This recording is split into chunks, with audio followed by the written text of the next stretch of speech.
అందరికీ నమస్కారం.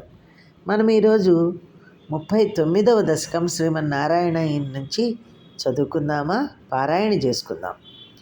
ఓం శ్రీ గురుభ్యో నమ.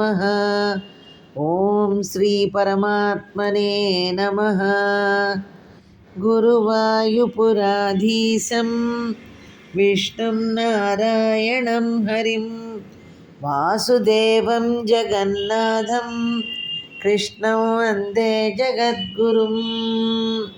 సాంద్రానందావబోధాత్మకం అనుపమితం కాలదేశావధిభ్యాం నిర్ముక్తం నిత్యముక్తం నిగమశతసహస్రేణ నిర్భాస్యమానం అస్పష్టం దృష్టమాత్రే పునరురుపురుషార్థాత్మకం బ్రహ్మతత్వం తత్తావద్భాతి సాక్షాత్ గురుపవనపురే హంతభాగ్యం జనానాం. కృష్ణ. 39వ దశకము యోగమాయా నయన వర్ణనము. 3వ రాగము. భవంతమయముద్వహన్ యదుకులోద్వహో నిస్సరన్ దదర్శ గగనోచ్చల జలభరాం కలిందాత్మజం అహో సలిల సంచయ సపునరైంద్రజాలోదితో జలౌఘ ఇవ తక్షణాత్ ప్రపదమేయతామాయయౌ. కృష్ణ. పరమాత్మ, యాదవకుల శ్రేష్ఠుడైన వసుదేవుడు నిన్ను తీసుకొని పోవచ్చున్నప్పుడు కాళింది నది ఆకాశమునకు తాకుతున్నంతగా ఎగుసుపడుచున్న నీటి తరంగములతో ప్రవహించుచుండెను. అంతటి అపార జలములు కూడా ఇంద్రజాల ప్రభావమునకు లోనైనట్లుగా ఒక్కసారిగా మీగాళ్లలోతు కలవిగా అయిపోయిను. అది ఎంత ఆశ్చర్యము! ప్రసుప్త పశుపాలికాం నిభృత మారుదద్బాలికాం అపావృత కవాటికాం పశుపవాటికామావిశన్ భవంతమయమర్పయన్ ప్రసవతల్పకే తత్పదాద్ వహన్ కపటకన్యకాం స్వపురమాగతో వేగతః. కృష్ణ. స్వామి, వసుదేవుడు గోకులమునకు పోగా అతడు గోపికలు అందరూ నిద్రపోవచుండిరి. ద్వారములన్నీ తెరవబడి ఉండినవి.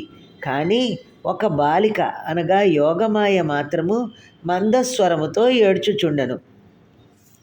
నందుని ఇంటిలో ప్రవేశించి వసుదేవుడు యశోద పక్కలో నిన్ను పరుండబెట్టెను. ఆ శయ్య నుండి కపటకన్య అయిన మాయాశిశువునెత్తుకొని వేగముగా మధురాపురమునకు తిరిగి వచ్చెను. తదస్త్వదనుజారవక్షపిత నిద్రవేగవద్రవద్ భటోత్కర నివేదిత ప్రసవ వార్తయైవార్తిమాన్ విముక్త చికురోత్కరస్త్వరితమాపతన్ భోజరాత్ అతుష్ట ఇవ దృష్టవాన్ భగిని కాకరే కన్యకాం. కృష్ణ. స్వామి, అంతట నీ సోదరి అయిన యోగమాయ ఏడ్పును వినినంతటినే రక్షకభటుల నిద్ర తొలగిపోయిను. అందువలన వారు వేగముగా పరిగెత్తుకొని పోయి దేవకీదేవి ప్రసవించిన వార్తను కంసునకు నివేదించిరి. అప్పుడు కంసుడు తత్తరపాటుతో తన వెంట్రుకలు చిందరవందరగా ఉండగా మిక్కిలి వేగముగా వచ్చి తన చెల్లెలి చేతుల్లోనున్న కన్యకను చూసి ఒక్కసారిగా అసంతోషమునకు లోనయ్యెను. ధ్రువం కపటశాలినో మధుహరస్య మాయా భవేత్ అసావితి కిశోరికాం భగిని కాకరాలింగితాం ద్విపోనలినికాంతరాదివ మృణాళికామాక్షిపన్ అయం త్వదనుజామజాముపలపట్టకే పిష్టవాన్. కృష్ణ. భగవాన్, నిశ్చయముగా ఈ కన్య మాయావి అయిన శ్రీ మహావిష్ణువు యొక్క మాయయే కావచ్చును అని కంసుడు తన చెల్లెలి చేతిలో ఉన్న పసికందును కమలములున్న సరస్సు నుండి ఏనుగు ఒక కమలమును లాగికొన్నట్లు లాగుకొనెను. ఆ తర్వాత అతడు నీ చెల్లెలి అయిన యోగమాయను అనగా ఆ పసికందును ఒక రాతిపై విసిరి కొట్టెను. తతో భవదుపాసకో ఝటితి మృత్యుపాసాదివా ప్రముచ్య తరసైవ సా సమధిరూఢరూపాంతరా అధస్థలమ జగ్ముషీ వికసదష్ట బాహుస్ఫురన్ మహాయుధమహో గతా కిల విహాయ సాదిద్యుతే. కృష్ణ పరమాత్మ, నిన్ను ఉపాసించు భక్తుడు మృత్యుపాసము నుండి వెంటనే తప్పించుకొనున్నట్లు ఆ పసికందు కూడా వెంటనే కంసుని చేతిలో నుండి తప్పించుకొని కింద పడకుండగానే ఇంకొక రూపమును పొందెను. అప్పుడు ఆ దేవి ఆ యోగమాయ 8 భుజములు కలిగి ఉండెను, 8 ఆయుధములు ధరించి ఆకాశమున ప్రకాశించుచుండెను. నమో దేవ్యై మహాదేవ్యై శివాయ సతతం నమః. నమ ప్రకృత్యై భద్రాయై నియతా ప్రణతాన్ స్మతాం.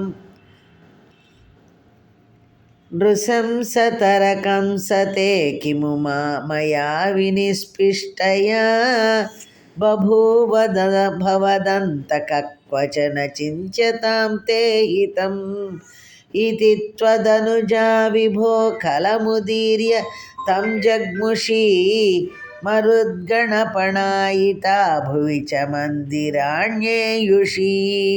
కృష్ణ పరమ దుర్మార్గుడవైన కంస, నన్ను చావగొట్టిన నీకేమి లాభము? నిన్ను సంహరించువాడు పుట్టి ఎక్కడనో ఉన్నాడు, అందువలన నీ భవిష్యత్తును ఆలోచించుకొనుము అని నీ చెల్లెలు కంసుని హెచ్చరించి అంతర్ధానమాయను. దేవతలు స్తుతించుచుండగానే ఆ దేవి భూమండలమున అనేక దివ్యక్షేత్రములలో వెలసినది.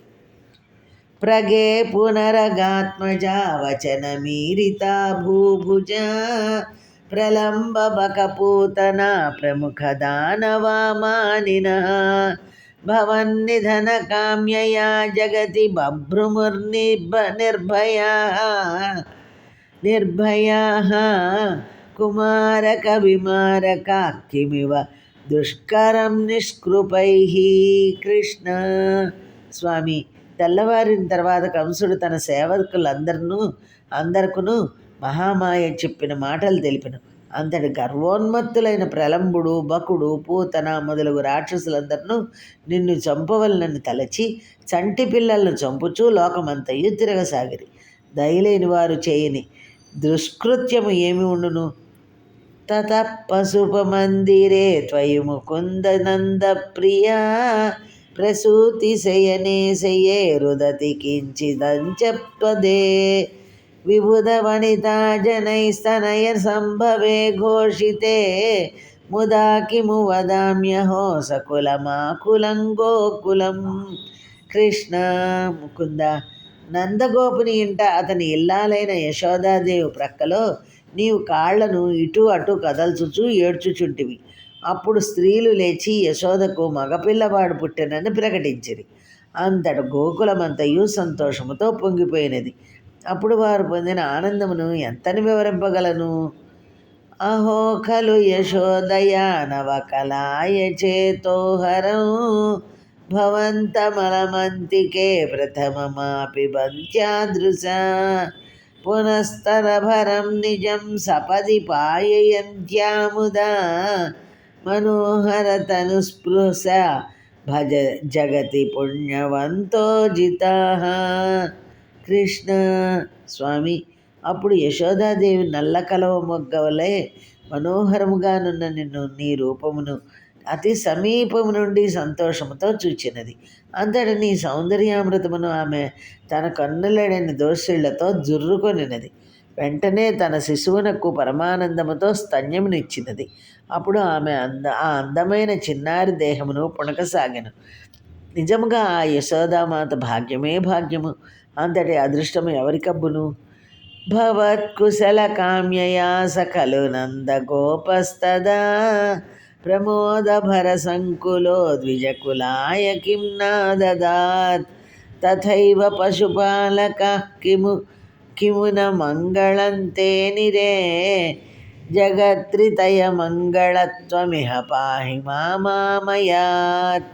కృష్ణ, ముల్లోకములకును మంగళములను ప్రసాదించు మహాత్మా. ఆ సమయంలో పరమానంద భరితుడై ఉన్నట్టి నందగోపుడు బ్రాహ్మణోత్తములకు ఎన్నియో దాన ధర్మములను చేసెను. అతడు విప్రవర్లకు తన సర్వస్వమును సమర్పించెను. గోపాలులను ఆ ఆనంద సమయంలో పెక్కు శుభకార్యములను గావించింది. కృష్ణ, నీవు నా రోగములను పోగొట్టి నన్ను కాపాడుము. వసుదేవుడు యోగమాయను మధురకు తెచ్చుట అను 39వ దశకము సమాప్తము. శ్రీకృష్ణార్పణమస్తు. ఐగిరి నందిని నందిత మేదిని విశ్వ వినోదిని నందనుతే గిరివర వింధ్య శిరోధిని వాసిని విష్ణు విలాసిని జిష్ణునుతే భగవతి హే స్థితి కంఠ కుటుంబిని భూరి కుటుంబిని భూరి కృతే జయ జయ హే మహిషాసురమర్దిని రమ్యకపర్దిని శైలసుతే రమ్యకపర్దిని శైలసుతే రమ్యకపర్దిని శైలసుతే.